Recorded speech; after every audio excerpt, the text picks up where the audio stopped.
श्री शक्ति नमः। ओम श्री शक्ति नमः। ओम श्री शक्ति नमः। ओम श्री शक्ति नमः। ओम श्री शक्ति नमः। ओम श्री शक्ति नमः। युगांत काल की अवस्था का निरूपण। मुनि ने कहा, धर्मज्ञ, हम लोग धर्म की लालसा से अब उस कली काल के समीप आ पहुँचे हैं जब कि सर्वकल्प कर्म के द्वारा हम सुख पूर्वक उत्तम धर्म को प्राप्त कर सकते हैं। अब जिन निमिटों लक्षणों से धर्म का नाश और ताश एवं उद्वेग करने वाले युगांत काल की उपस्थिति जानी जाए उसे बताने की कृपा करें। व्यास जी बोले, ब्राह्मणों, युगांत काल में प्रजा की रक्षा न करके केवल कर लेने वाले राजा होंगे। वे अपनी ही रक्षा में लगे रहेंगे। उस समय प्राय क्षत्रिय राजा होंगे। ब्राह्मण शूद्रों के यहाँ रहकर जीवन निर्वाह करेंगे और शूद्र ब्राह्मणों के आचार का पालन करने वाले होंगे। युगांत काल आने पर क्षत्रिय तथा कांडपुष्ट अपने कुल का त्याग करके दूसरे कुल में सम्मिलित हुए पुरुष एक पंक्ति में बैठकर यज्ञ कर्म से हीन भविष्य भोजन करेंगे। मनुष्य अशिष्ट स्वार्थ प्रायण नीच तथा मट्टी और मांस के प्रेमी होकर मित्र पत्नी के साथ व्यभिचार करने वाले होंगे। शूद्र राजा की वृत्ति में रहकर अपना काम करेंगे और राजा चोरों का सा बर्ताव करेंगे। सेवक गण स्वामी के दिए बिना ही उसके धन का उपभोग करने वाले होंगे। सबको धन की ही अभिलाषा होगी। साधु संतों के बर्ताव का कहीं भी आदर न होगा। प्रत्येक मनुष्य के प्रति किसी के मन में घृणा न होगी। पुरुष नकटे खुले केशव वाले और कुरूप होंगे। स्त्रियां 16 वर्ष की आयु के पहले ही बच्चों की माँ बन जाएगी। युगांत में स्त्रियां धन लेकर प्राय पुरुषों से समागम करेगी। सभी दिविज वाजस नई बृहदारण्यक उपनिषद के ज्ञाता बनकर ब्रह्म की बात करेंगे। शूद्र तो वक्ता होंगे और ब्राह्मण चांडाल हो जाएंगे। शूद्र छठतापूर्ण बुद्धि से जीविका चलाते हुए मुड़ाकर गेरुआ वस्त्र पहने धर्म का उपदेश करेंगे। युगांत के समय शिकारी जीव अधिक होंगे। गौ की संख्या घटेगी और साधुओं के स्वभाव में परिवर्तन होगा। चांडाल तो गांव या नगर के बीच में बसेंगे और बीच में रहने वाले ऊंचे वन के लोग नगर या गांव से बाहर बसेंगे। सारी प्रजा लज्जा को तिलांजलि दे उचंग खलतापूर्ण बर्ताव से नष्ट हो जाएगी। 2 साल के बछड़े हल में जोते जाएंगे और मेघ कहीं वर्षा करेगा, कहीं नहीं करेगा। सूर्यवीर के कुल में उत्पन्न हुए सब लोग पृथ्वी के मालिक होंगे। प्रजावर्ग के सभी मानव निमन श्रेणी के हो जाएंगे। प्राय कोई मनुष्य धर्म का आश्रय नहीं करेगा। अधिकांश भूमि उस पर ऊसर हो जाएगी। सभी मार्ग बटमारों से घिरे होंगे। सभी वर्णों के लोग वाणिज्य वृत्ति वाले होंगे। पिता के धन को उनके दिए बिना ही लड़के आपस में बांट लेंगे, उसे हड़प लेने की चेष्टा करेंगे और लोभ आदि कारणों से वे परस्पर विरोधी बने रहेंगे। सुकुमारता रूप और रक्ता का नाश हो जाने से नारियां बालों से ही सुसज्जित होगी। उनमें वीर्यहीन ग्रस्त की रति होगी। युगांत काल में पत्नी के सम्मान दूसरा कोई अनुराग का पात्र नहीं होगा। पुरुष थोड़े हो और स्त्रियां अधिक। ये युगांत काल की पहचान है। संसार में याचक अधिक होंगे और एक दूसरे से याचना करेंगे, किंतु कोई किसी को कुछ न देगा। सब लोग राजदंड, चोरी और अग्निकांड आदि से क्षीण होकर नष्ट हो जाएंगे। खेती में फल नहीं लगेंगे।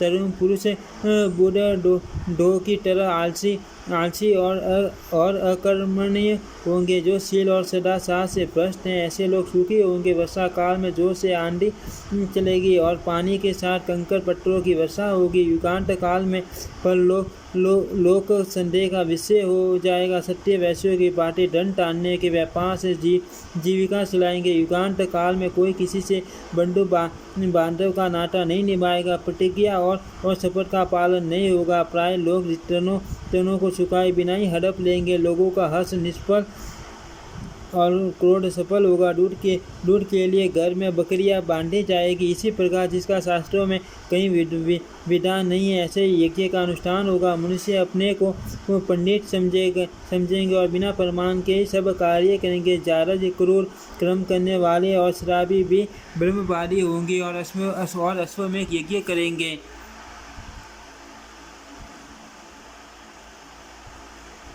अपक्षीय भक्षण करने वाले ब्राह्मण धन की तृष्णा से यज्ञ के अनाधिकारियों से भी यज्ञ कराएंगे। कोई भी अध्ययन नहीं करेगा। तारों की ज्योति फीकी पड़ जाएगी। दसों दिशा विपरीत होगी। पुत्र पिता को और बहुएं सास को अपना काम करने के लिए भेजेगी। इस प्रकार युगांत काल में पुरुष और स्त्रियां ऐसा ही जीवन व्यतीत करेगी। दिविज गण अग्निहोत्र और अग्रासन किए बिना ही भोजन कर लेंगे। भिक्षा दिए बिना और बलि वैश्व देव किए बिना ही लोग स्वयं भोजन करेंगे। स्त्रियां सोए हुए पतियों को धोखा देकर अन्य पुरुषों के पास चली जाएगी।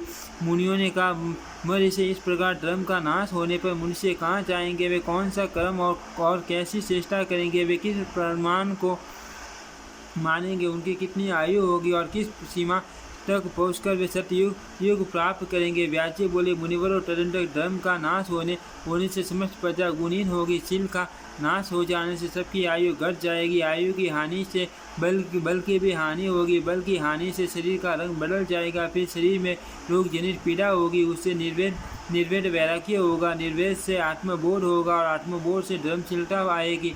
इस प्रकार अंतिम सीमा पर पहुंचकर लोगों को सतयुग की प्राप्ति होगी। कुछ लोग कोई उद्देश्य लेकर धर्म का आचरण करेंगे। कोई मध्यस्थ रहेंगे। कोई बहुत थोड़ी मात्रा में धर्म का आचरण करेंगे और कोई धर्म के प्रति केवल कौतूहल रखेंगे। कुछ लोग प्रत्यक्ष और अनुमान को ही प्रमाण मानेंगे। दूसरे लोग सबको अप्रमाण ही मानेंगे। कोई नास्तिकता परायण, कोई धर्म का लोप करने वाले और कोई दिविज अपने को पंडित मानने वाले होंगे।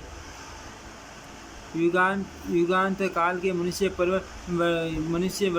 वर्तमान पर ही विश्वास करने वाले, शास्त्र ज्ञान से रहित, दंभी और अज्ञानी होंगे। इस प्रकार धर्म की डावाडोल परिस्थितियों में श्रेष्ठ पुरुष दान और शील रक्षा में तत्पर हो शुभ कर्मों का अनुष्ठान करेंगे। जब जगत के मनुष्य सर्वपक्षीय हो जाए, स्वयं ही आत्मरक्षा के लिए विवश हो जाए, राजा आदि के द्वारा उनकी रक्षा असंभव हो जाए, जब उनमें निर्दयता और निर्जलता आ जाए, तब उसे कषाय का लक्षण समझना चाहिए। क्रोध, लोभ आदि के विकारों को कषाय कहते हैं। युगांत काल में वह प्रकाष्ठों को पहुँच जाता है। मुनिवरों, जब छोटे वर्णों के लोग ब्राह्मणों की सनातन वृत्ति का आश्रय लेने लगे, तब वह भी कषाय का ही लक्षण है। युगांत काल में बड़े बड़े भयंकर युद्ध, बड़ी भारी वर्षा, प्रचंड आंधी और जोरों की गर्मी पड़ेगी। ये सब कषाय का लक्षण है।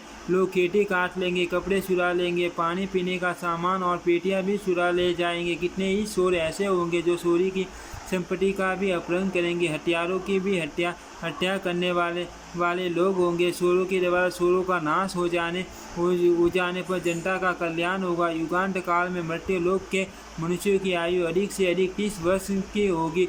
लोग दुर्बल विषय सेवन के कारण कष्ट तथा बुढ़ापे और शोक से ग्रस्त होंगे। उस समय रोगों के कारण उनकी इंद्रियां क्षीण हो जाएगी। फिर धीरे धीरे लोग साधु पुरुषों की सेवा, दान, सत्य एवं प्राणियों की रक्षा में तत्पर होंगे। इससे धर्म के एक शरण की स्थापना होगी। उस धर्म से लोगों को कल्याण की प्राप्ति होगी। लोगों के गुणों में परिवर्तन होगा और धर्म से लाभ होने का अनुमान दूर होता जाएगा। फिर श्रेष्ठ क्या है, इस बात पर विचार करने से धर्म ही श्रेष्ठ दिखाई देगा।